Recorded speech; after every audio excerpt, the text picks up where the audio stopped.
Commission Kaleshwaram commission example తీసుకుందాం. Kaleshwaram commission clear గా చెప్పింది కేబినెట్ అప్రూవల్ లేదు, వాళ్ళకి నచ్చిన చోట కట్టుకున్నారు, నచ్చిన పద్ధతిలో కట్టుకున్నారు. ఏం మాట్లాడారు కమిషన్ ఇచ్చిన హైకోర్టులో ఏం చెప్తున్నారు? ఏం చెప్పిండు? అసెంబ్లీ అది రిపోర్ట్ కాదు, రిపోర్ట్ బయటకే రాలేదు ఇలా మాట్లాడండి. ఏజీ రిపోర్ట్ అసెంబ్లీలో పెడతామని చెప్పారు. ఆల్రెడీ మీరు బయట పెట్టారు కదా అంటే అది రిపోర్ట్ కాదు అని మాట్లాడండి. ఏజీ మీరు బయట ఎట్లా పెట్టిండ్రు? సో బయట పెట్టిందంతా దొంగ రిపోర్టా? వాళ్ళే చెప్పారు కదా. ఏజీ ఎవరు? AG who is AG? Government representative, government పెట్టుకున్న ప్లీడరు.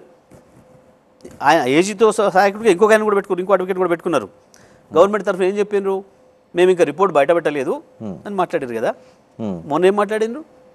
మొత్తం క్యాబినెట్ కూర్చొని ఇష్టం వచ్చిన పద్ధతుల్లో క్యాబినెట్ రిపోర్ట్లో ఇట్లా ఉంది, ఈ రిపోర్ట్ సమ్మరీ మేము ఇస్తున్నాం. ఇంకోటి కూడా ఏం మాట్లాడి ఉత్తమ్ కుమార్, ఇందులో ప్రతి అక్షరం ప్రతి వాక్యం దాంట్లోదే, మేము కాపీ పేస్టే చేసినాం, మా సొంత కవిత్వం కాదు అని మాట్లాడాడు.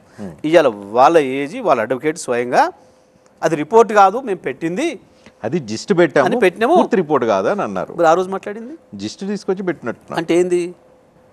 ఈ అన్ని అబద్ధాలు మేము ఊహించుకొని మేము కల్పించుకొని తయారు చేసినాయి అన్నట్టు కదా. సో అధికారంలోకి వస్తే ఎంతకెంతకు వడ్డీ చెల్లిస్తారు?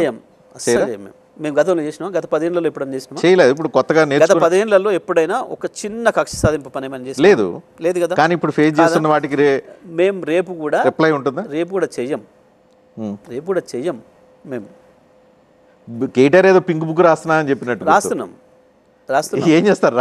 రాస్తున్నాం. కక్ష సాధింపు చర్యలు చేయం.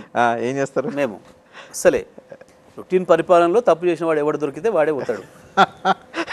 దట్ ఈస్ కాల్డ్ కక్ష సాధింపు. చెయ్యమంటుంటేనేం మేము కక్ష సాధింపులు మేము అసలే చెయ్యం. మేము 10 సంవత్సరాలలో ఒక్కరోజు కేసీఆర్ గారి నోటి నుంచి వెళ్ళి కానీ మంత్రులుగా మా నోటి నుంచి వెళ్ళి కానీ ఎప్పుడన్నా కేసుల గురించెల్లో పోలీసుల గురించో జైళ్ళ గురించో మాట్లాడిన సందర్భం ఇస్తారా? కానీ 10 సంవత్సరాలు భయాందోళనలో